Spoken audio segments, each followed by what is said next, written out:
So yung unang pag-usapan natin is the importance of solid financial foundation.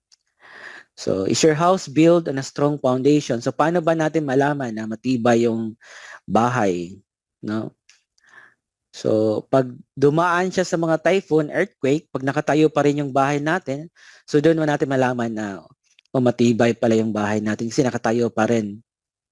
So ganun din sa finances natin. So what if nagkaroon ng crisis, no? Nagkaroon ng nawalan ka ng income, na-disable ka. So kumusta yung finances mo? So kung namomblema ka sa finances mo, no? Katulad no ngayon pandemic. So kung namomblema ka, so ibig sabihin hindi mo siya na-build ng tama yung finances natin, yung so di mo siya na-build ng solid, no, financial foundation. So paano ba i-build natin? Paano ba maging solid yung financial foundation natin? So yung una is increase cash flow. So ito yung pinaka-importante, no, na healthy yung cash flow natin. So paano ba natin pataasin yung cash flow natin? So kailangan natin mag-earn ng additional income or reduce your expenses. So ang tanong dito is ilan ba yung sources of income natin, no? So kung umaasa lang tayo sa isang source of income, so malaking problema pag nawalan tayo ng pag nawala yung source of income natin, isa lang, nag-iisa lang, tapos yung family natin umaasa sa atin, tapos biglang nawalan tayo ng trabaho, so malaking problema. So kailangan hindi tayo aasa sa isang source of income. Kailangan marami tayong sources of income, no? So kasi yung mayayaman, meron silang at least 6 to 8 sources of income, no? So kung nalugi yung isa, so yung ibang source of income babawiin doon. So ganun yung mga mayayaman. So next, pag okay na yung cash flow natin, no? So yung healthcare, kailangan i-build natin yung may sarili tayong healthcare. So to provide healthcare when you stop working. So naalala ko yung katrabaho ko dati, no? So every year talaga nauubos yung ano niya, yung budget, no, sa healthcare kasi every year ubos yung budget tapos naglalabas pa siya ng personal na pera niya kasi kulang doon sa budget. So kahit isang sakit lang, pwedeng maubos yung savings natin. So kailangan paghandaan natin, meron tayong sariling healthcare.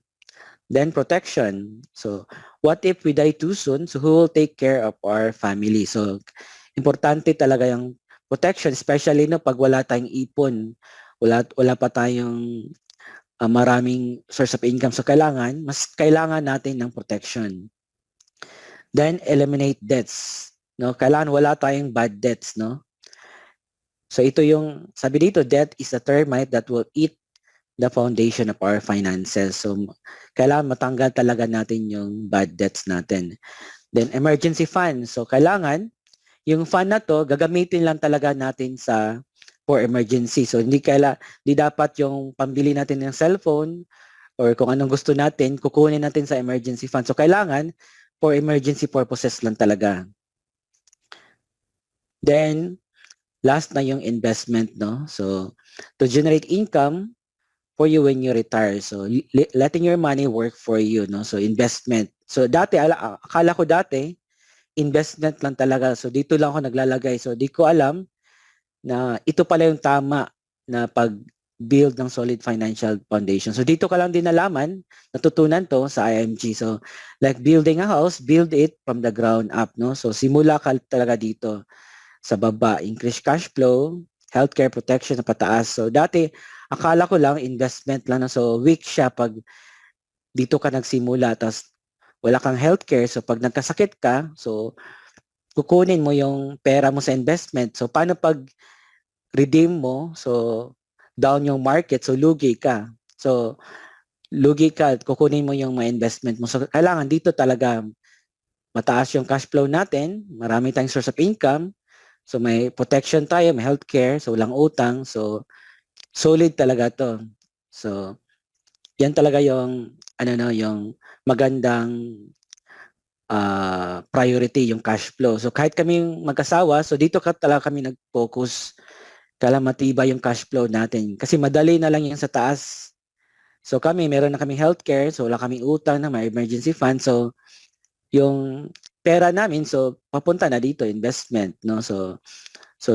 Dahil sa may multiple source of income, so madali na lang yung investment, no?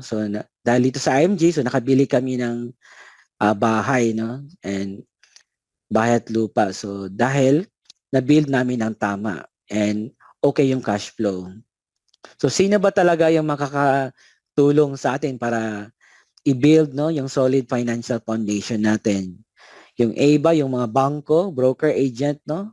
Na sila lang yung kumikita sa product na binibili natin. Sila lang yung may commission ng mga financial service, no? So or si IMG, no? Na si IMG, kapag member ka ng IMG, so mababypass na natin yung middleman, may access na tayo sa product, and may enjoy natin yung mga discounts. So sa mga product na binibili natin, so may discount tayo. So ang babayaran natin is 5,500 lang. So kung merong nasa abroad na international code, so mas mataas yung membership nila na nag-range ng 8,000 to 10,000, no? So kasi mas maraming benefits kapag international.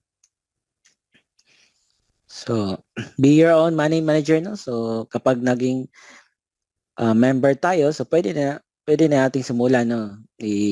I-build yung solid financial natin. So walang utang, so may protection tayo sa most 18, healthcare sa Kaiser, so increased cash flow, so matulungan tayo dito sa IMG.